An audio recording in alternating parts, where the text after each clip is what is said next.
Great morning जी, great morning दोस्तों, नमस्कार। भूपेश आनंद आपके सामने।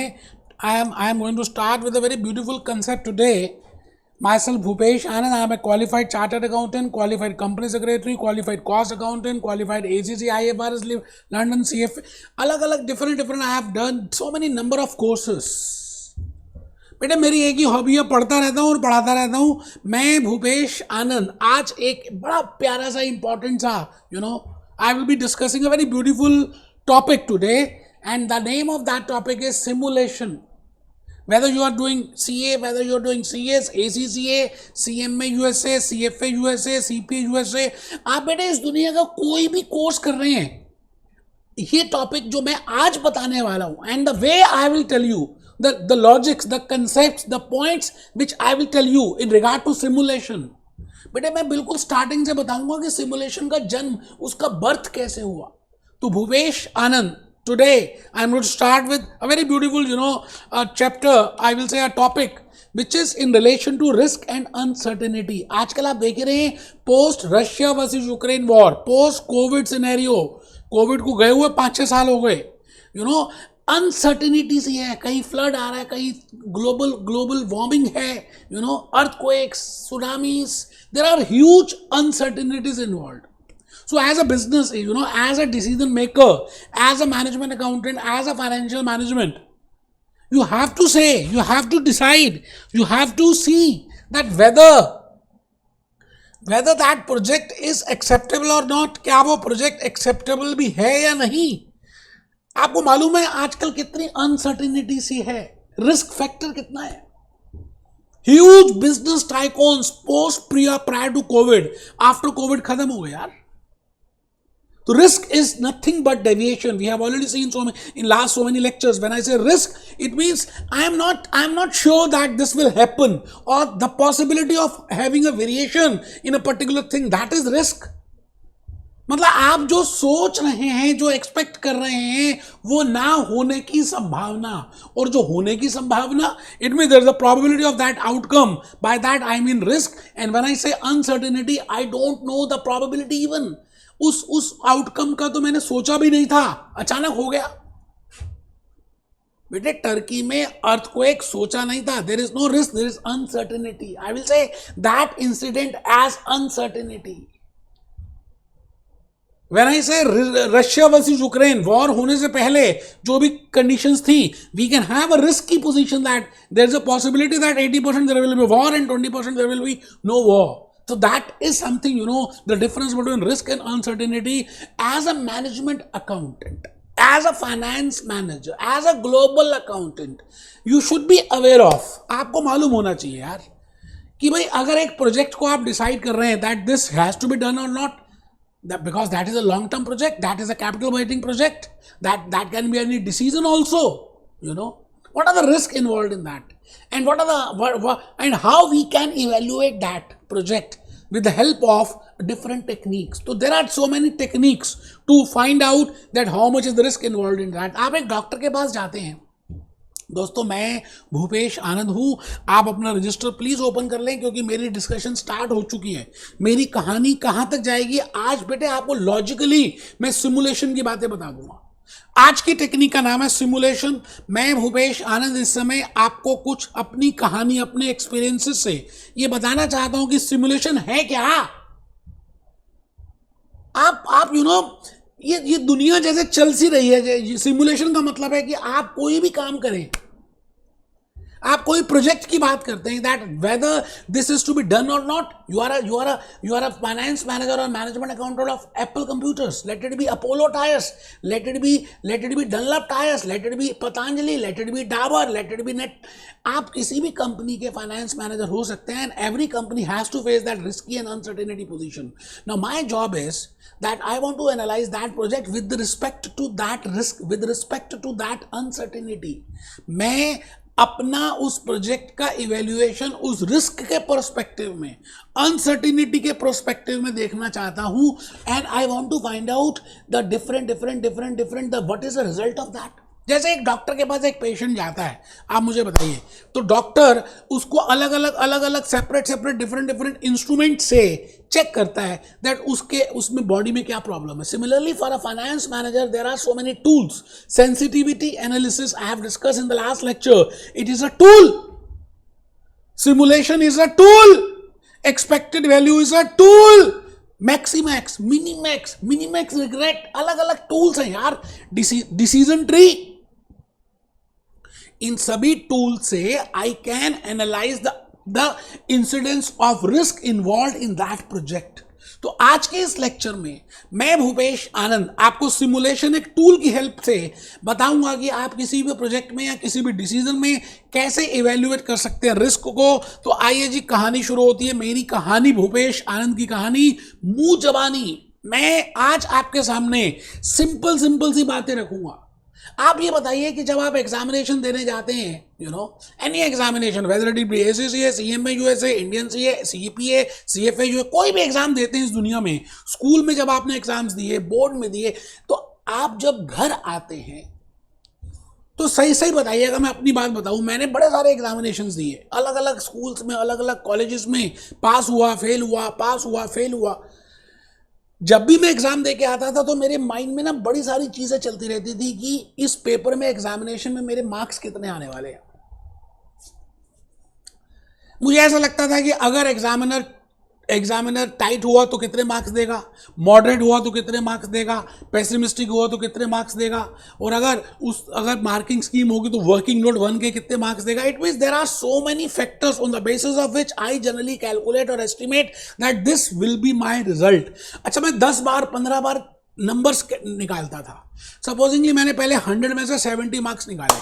मुझे ऐसा लगता था कि शायद ज़्यादा कर दिए हैं, तो दोबारा से उसकी मैं नंबरिंग करता था. अच्छा, उसके बाद बिकॉज मेरे माइंड में था कि कहीं मैंने ज़्यादा तो नहीं लगा दिए, तो थोड़ी मैं टाइट मार्किंग करता था. नेक्स्ट टाइम 65 आते थे. फिर मुझे लगता था कि चलो एक बार और करके देखते हैं. थर्ड टाइम 62 आते थे, फोर्थ टाइम 69 आते थे. अच्छा, फिफ्थ टाइम मैं नहीं करता था. फिर मुझे लगता था कि मैंने 4 बार किया और रियल लाइफ सिचुएशंस में मैंने मार्क्स को कैलकुलेट किया और डिफरेंट वेरिएबल्स को चेंज किया. On the basis of that I got on an average 60% तो मेरे आ ही जाएंगे. तो मैं आराम से 1 महीना 2 महीने सोता था कि भैया चैन की नींद सोता था. बिकॉज आई नो दैट मैंने क्या किया, मॉक टेस्ट किए. मैंने एक्चुअली में सिमुलेशन का यूज़ किया. मैंने अलग अलग वेरिएबल्स को चेंज करके कि अगर इस वर्किंग नोट का नंबर नहीं दे, इस आंसर का नंबर, MCQ का, इसका, ऐसा टाइट, अलग अलग सिनेरियोस में मैंने उसके बार बार मार्क्स कैलकुलेट किए.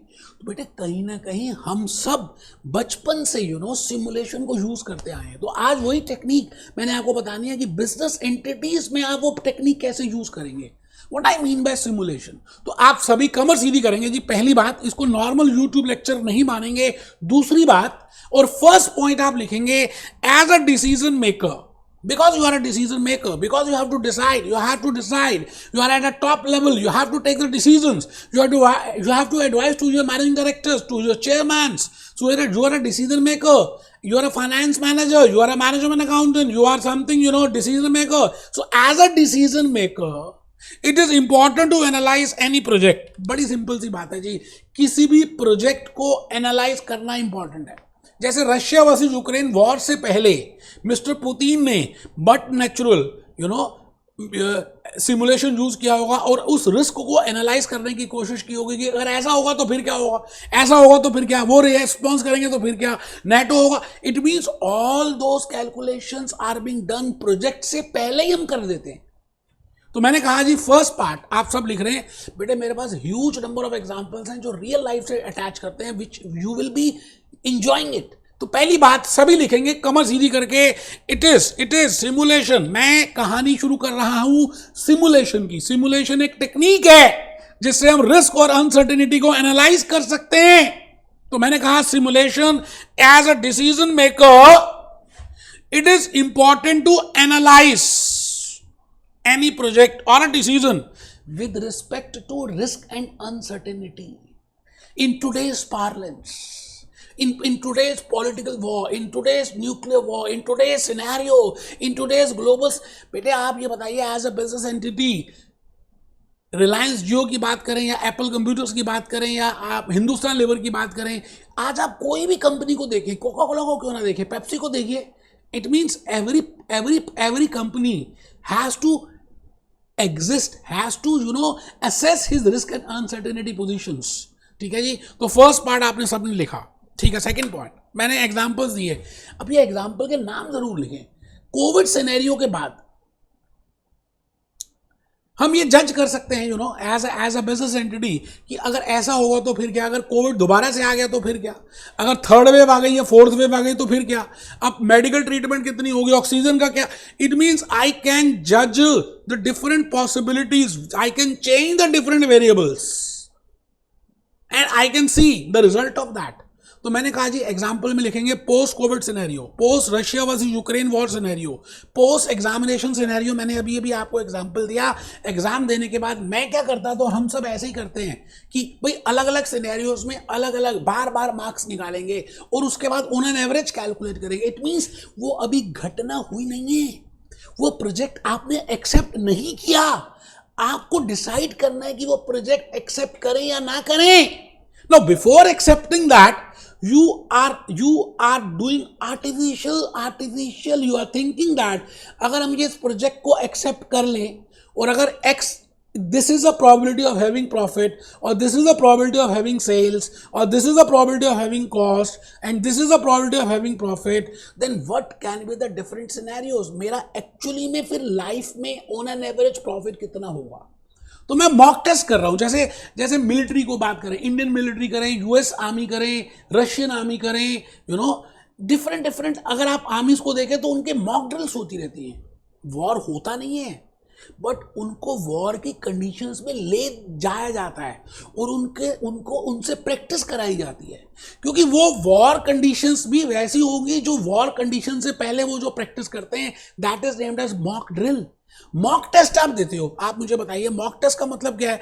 अगर उसी घंटों में in the same examination scenario if you are attempting their paper, आपने 5 बार मॉक टेस्ट दिए, एग्जाम देने से पहले तो देते हो, एग्जामिनेशन अभी हुआ नहीं है, आप एग्जामिनेशन की को चेक कर रहे हैं कि आपके मार्क्स कितने आ जाएंगे इन दिस मेन एग्जामिनेशन।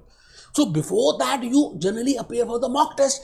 आपने मॉक टेस्ट ए दिया, फर्स्ट दिया, फिर सेकंड दिया, फिर थर्ड दिया, फिर फोर्थ दिया, फिर फिफ्थ दिया, all in that scenario, in that examination scenario, and you have got this number. So you can calculate on an average कि भाई मेरे इतने नंबर तो रियल लाइफ में आ ही जाएंगे, क्योंकि जो हम रियलिटी में देखते हैं बेटे वो बिहेवियर हम पहले जज करने की कोशिश करते हैं। उस प्रोसेस का नाम है सिमुलेशन। अभी धीरे धीरे बताऊंगा बेटे, पॉइंट नंबर 1 लिख लिया हो तो आप पॉइंट नंबर 2 में आएंगे। देखिए साथ साथ लिखना कंपलसरी, अगर आप ऐसे ही मेरे वीडियो को देखेंगे तो बेटे कुछ समझ आने वाला नहीं है। मैं भूपेश आनंद, मैं आपके सामने फुल एनर्जी के साथ इस समय टीच कर रहा हूं आपको, और आप घर में बैठ कर अगर लेट के पढ़ रहे हैं तो बेवकूफ हैं आप, लिख नहीं रहे तो महा बेवकूफ है। Second point, you have to write it down, what will be the decision, because there is a scenario of risk and uncertainty. So how to decide that? What will be the decision in case there is a change or the variation in more than one variable at the same time? अच्छा, आपने थोड़ा सा शायद मेरा sensitivity analysis का lecture attend किया होगा। In the sensitivity analysis मैंने आपको बताने की कोशिश की थी कि अगर एक वेरिएबल चेंज हो या वो कौन सा इंपॉर्टेंट वेरिएबल है जिसके चेंज होने से पूरा प्रोजेक्ट हिल सकता है। I want to find out that Phantom, I want to find out that Spiderman, I want to find out that Chacha Chaudhary, I want to find out that Krish, that what is that important factor with the help of which if that variable changes my whole project will change, मेरा पूरा project change हो जाएगा। हम उस variable को निकालने की कोशिश करते हैं सेंसिटिविटी में। बट आपको क्या लगता है बेटे, रियल लाइफ में क्या एक ही वेरिएबल चेंज हो सकता है? There are so many variables. जैसे आप एग्जामिनेशन के लिए प्रिपेयर कर रहे हैं, सपोजिंगली रामलाल प्रिपेयर कर रहा है, एक तो ये है कि उसका हार्डवर्क, उसका लक फैक्टर, उसके साथ उसके घर में इलेक्ट्रिसिटी की प्रॉब्लम, उसका सेपरेट स्टडी रूम, उसका सेंटर पे पहुंचना टाइम से, पेपर देने वाले दिन, उसका different factors are related for a success और for that success of exams और for that success of that project. तो मैं आपको सिमुलेशन में ये बताने वाला हूं कि अगर उस प्रोजेक्ट को रिलेटेड 5 वेरिएबल्स हैं, मान लेते हैं there are 5 variables, selling price is a variable, variable cost is a variable, and let it be fixed cost is also a variable because that will change. Let it be inflation will be a variable. Let it be time span will be a variable. अगर ये पांचों बदल जाएं तो क्या फिर भी आप इस प्रोजेक्ट को एक्सेप्ट करेंगे? बेटे इसी का नाम है सिमुलेशन. हम हर चीज बदल डालेंगे, हर चीज में वेरिएशन कर देंगे, रैंडमली चेक करेंगे. आपने कभी टैरेट रीडिंग की बात की है? वो जो टैरेट रीडर होता है आपसे कुछ पूछता है, आप रैंडमली कुछ आंसर देते हैं. अच्छा, आपसे 10 क्वेश्चन पूछेगा, आप फटाफट आंसर दोगे और वो उस कार्ड से पता लगा लेगा कि आपके माइंड में क्या चल रहा है on an average, and then he will predict that this will happen. तो बेटे क्या है, दुनिया किस पे चल रही है? रैंडमली चल रही है, रैंडम नंबर्स पे चल रही है. आप एक काम को जब बार बार वैसे ही करेंगे तो रियलिटी में भी तो वैसे ही करेंगे. तो मैं सेकंड पॉइंट की बात कर रहा हूं. आप सभी ने सेकंड पॉइंट नहीं लिखा तो दोबारा से लिख लें. What will be the decision in case there is a change और the variation in more than one variable. एक से ज्यादा वेरिएबल में अगर बदलाव आ जाएगा तो क्या आपकी डिसीजन चेंज होगी या सेम रहेगी? हम उस चीज को निकालने की कोशिश कर रहे हैं. मैंने एक एग्जांपल दिया F9.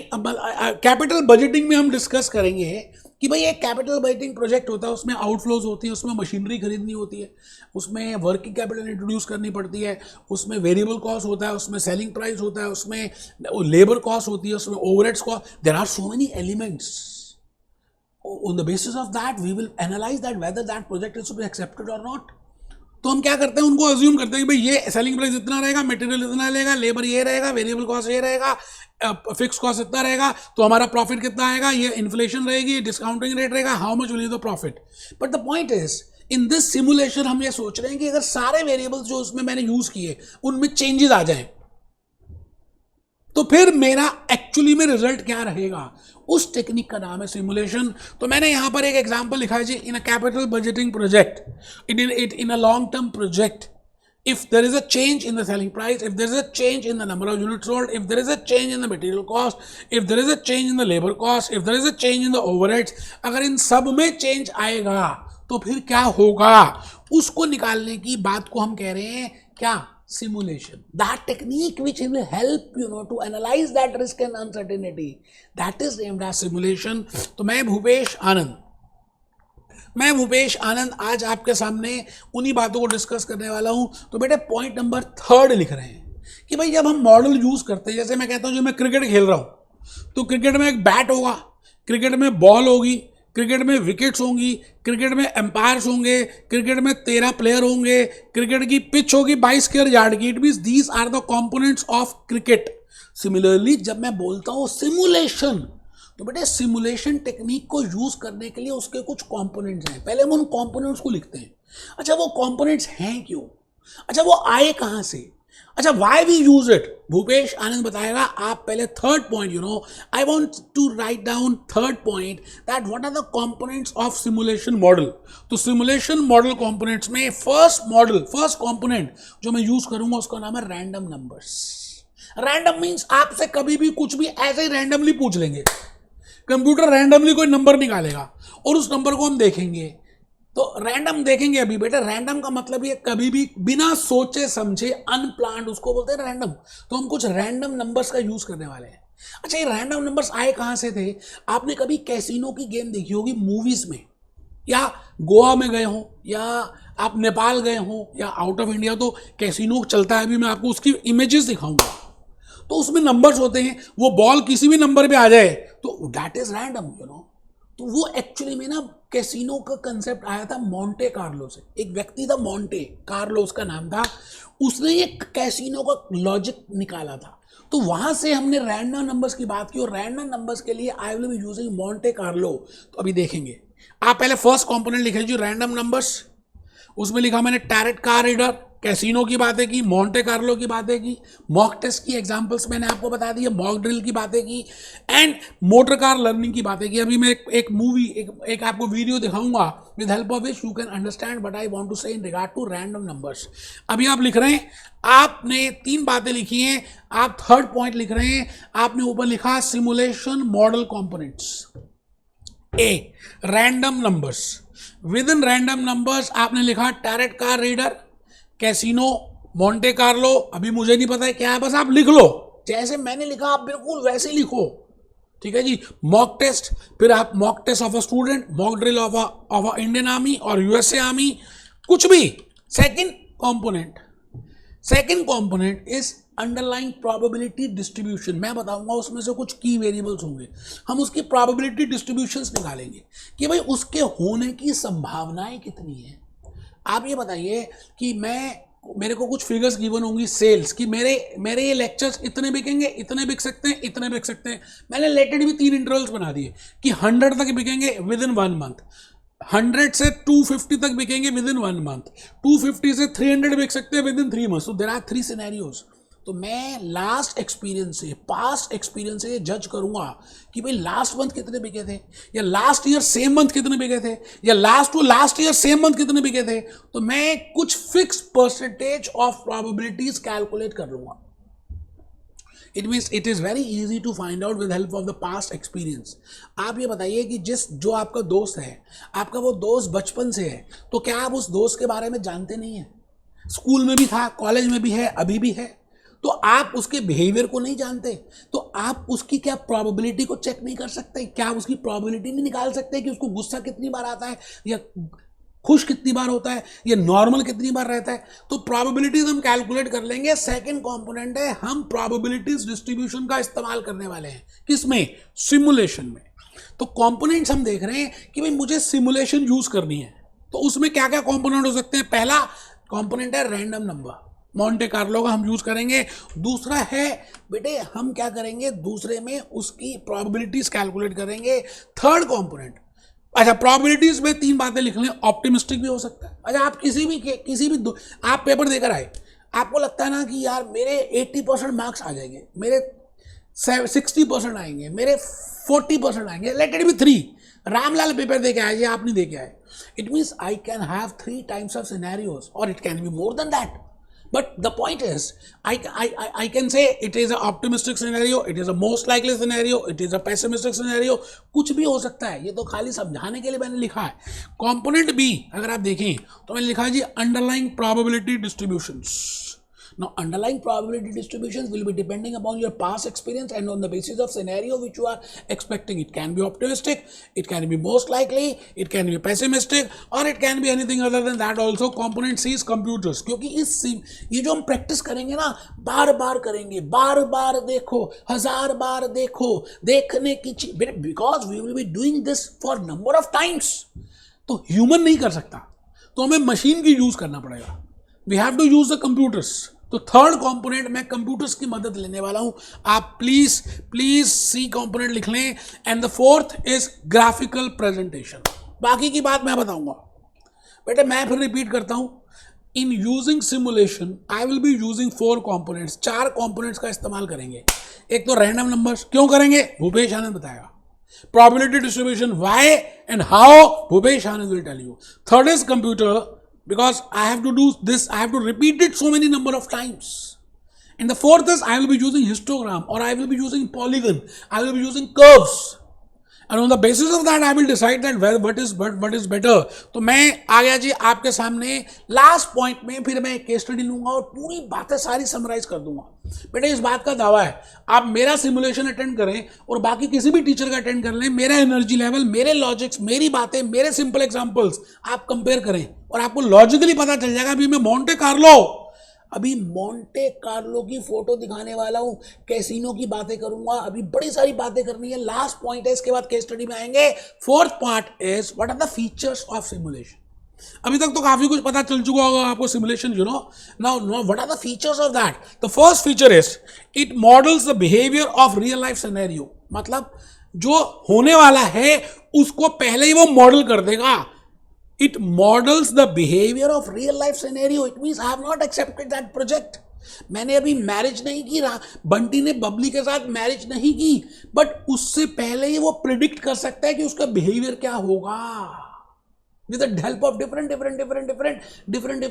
random numbers, simulations, probability distributions, computers, then histogram.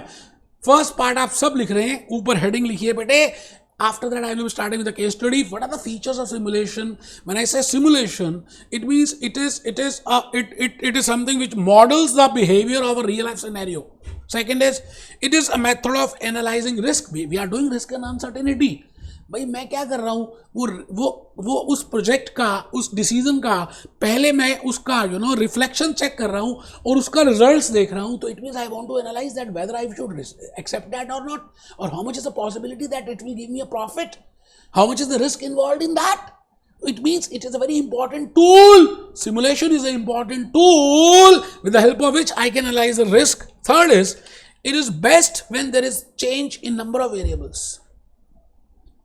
जब बड़े सारे वेरिएबल्स चेंज हो जाएं, जैसे मैंने कार का एग्जांपल लिखा है यहाँ पर, आपने कार सीखनी है या आप कार ड्राइव कर रहे हैं.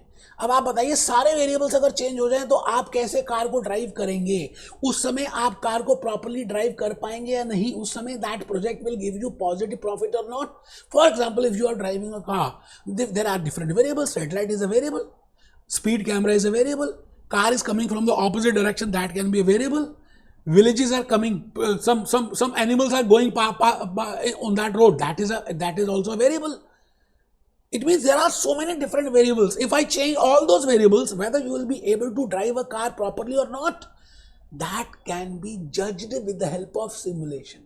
मैं वही बात बताने वाला हूं. तो आप लिखेंगे जी C point, it is best when there is a change in the number of variables.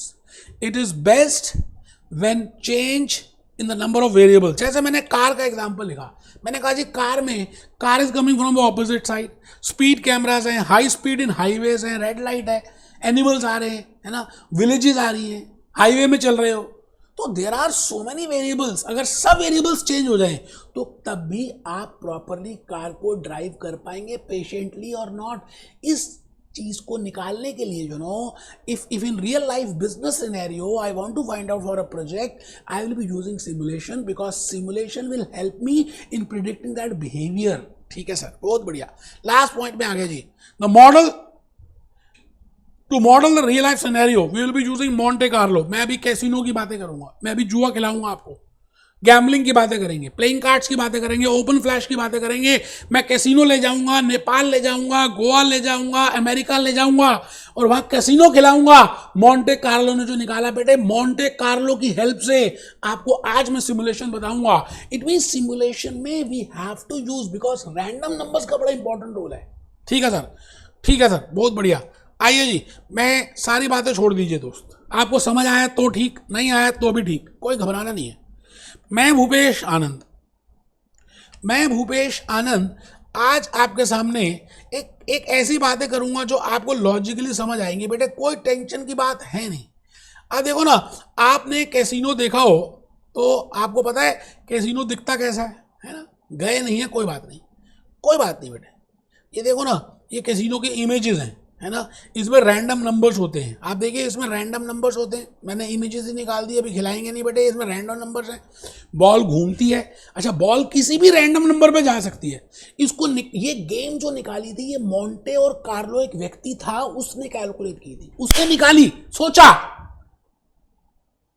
तो इसलिए इस सिमुलेशन में भी, because we will be using random numbers 0 to 99, तो हम इसको कहते हैं Monte Carlo simulation model. I think आप बात समझ रहे हैं. अच्छा, इसमें हम क्या करेंगे, हम क्या करेंगे, हम यहाँ पर एक देखेंगे. देखिए, ये मैं एक वीडियो आपके लिए चला रहा हूँ with the clutch and gears. And I've only ever driven one driving simulator, and that was many thousands of pounds. This is much cheaper. So I want to find out how realistic it is and whether or not it's. बेटे, गाड़ी actually में सड़क में नहीं चला रहा, road में नहीं चला रहा. ये अपने घर में बैठा हुआ है, अपने रूम में बैठा हुआ है और वहां पर एक्सपीरियंस कर रहा है कि अगर मैं कार चलाऊं तो क्या क्या एलिमेंट्स का मुझे ध्यान रखना है, क्या मैं उन एलिमेंट्स में प्रॉपर्ली चला सकूंगा. That is he is using simulation. आप देखो इस वीडियो का नाम है home driving simulator. I'm now at the location of my viewer, and this is his setup. This is a Logitech G29 steering wheel with a H pattern gear shift and free. देखिए, gears भी उसने अपने room में बना दिए और पूरा scenario ऐसा बना दिया so that he can learn something. छोटे छोटे बच्चों को हम ये सिखाते हैं कि अगर आप इस तरह के मॉडल्स को करते हैं तो you can get pass in that main examination. ठीक है, तो आइए जी एक बार उस केस स्टडी की बात करेंगे, बड़ा इंपॉर्टेंट है बेटे। वो केस स्टडी अगर आपने समझ आ गई ना, आपको आप लॉजिकली देख लीजिए, आज का पूरा सिमुलेशन समझ आ जाएगा। अब आपका ध्यान से बैठना, spinal cord should be straight. मैं I am giving you very beautiful case study in regard to Bunty and Babli, and I will be using those features, I will be using those components. Now to understand that simulation, what I mean by simulation, एक बार ध्यान से आपको एक case study लिखनी है। Bunty and Babli, Bunty and Babli wants to start with a new project, वो नया project start करने वाले हैं Bunty and Babli.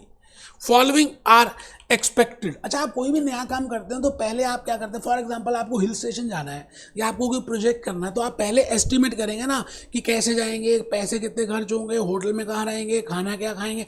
It means you estimate first, Similarly, Bunty and Bubbly, they want to start a business, so they have estimated, they have thought, they have projected कि भाई हमारे sales इतनी होगी, कॉस्ट इतनी होगी। तो देखिए क्या लिखा है, following are expected projected sales. उन्होंने सोचा कि भाई ये धंधा जो हम कर रहे हैं फ्रेंच फ्राइज का या पोटैटोज का या किसी भी चीज़ का, बर्गर्स का, they want to start, so whether it will be profitable और नॉट। सो उन्होंने कहा ये सेल्स हो सकती है, क्या क्या सेल्स हो सकती है, and the probability distribution on the basis of likely, और उतनी सेल्स होने की संभावनाएं क्या है वो भी उन्होंने कैलकुलेट की पास्ट एक्सपीरियंस से, अपने कॉम्पिटिटर्स को देखकर। क्या क्या संभावनाएं कैलकुलेट की, दैट दे कैन हैव, पहला मैंने कॉलम बनाया सिनेरियो का, क्वेश्चन है, लिखना है। आप ज़्यादा समझदार बनेंगे तो सिमुलेशन समझ नहीं आएगा बेटे। ये छोटी सी केस स्टडी अगर आपने लिख ली ना तो लॉजिकली बातें समझ आ जाएंगी। मैंने कहा जी बंटी और बबली दोनों दोस्त थे, वो नया प्रोजेक्ट स्टार्ट करने वाले थे। उन्होंने कहा following are the expected projected sales or the key variables with probability distribution on the basis of likely outcome or occurrence, with probability distribution on the basis of likely outcome or occurrence। क्या थी, sales optimistic अगर हैं तो sales के chances है 30%। अच्छा, फिर sales कितनी होगी, $2 लाख। अगर मोस्ट लाइकली हैं तो 50%, तो सेल्स कितनी होगी, $5 लाख। आप पेसिमिस्टिक हैं तो 20% ऑकरेंस होगी। टोटल आपको पता है प्रोबेबिलिटी 100% होती है। अच्छा, प्रोबेबिलिटी की मदद इसलिए ले रहे हैं कि हम रैंडम नंबर्स अभी अलॉट करेंगे on the basis of probabilities. अच्छा, ये प्रोबेबिलिटीज आएंगी कैसे, पास एक्सपीरियंस है, कॉम्पिटिटर के एक्सपीरियंस है, मार्केट ट्रेंड से वी कैन ईजिली सी कि भाई ये हो सकता है। एवरेज ओनर अंदाजा तो लगा ही सकते हैं, है ना। जैसे हम कहते हैं कि एक पर्टिकुलर कोर्स में बच्चों को इतने साल लग जाते हैं, तो ऑन एन एवरेज हमने 1000-2000 बच्चों के कैलकुलेशंस की एंड वी हैव कैलकुलेटेड कि भाई ये प्रोबेबिलिटी है। तो ऑप्टिमिस्टिक की 30% है 2 lakh, most likely 50% 5 lakh, pessimistic की 20% है 1 लाख। अगर आप प्रोबेबिलिटी देखें तो सबसे ज़्यादा प्रोबेबिलिटी 50% है। अच्छा, following is occurrence of the cost.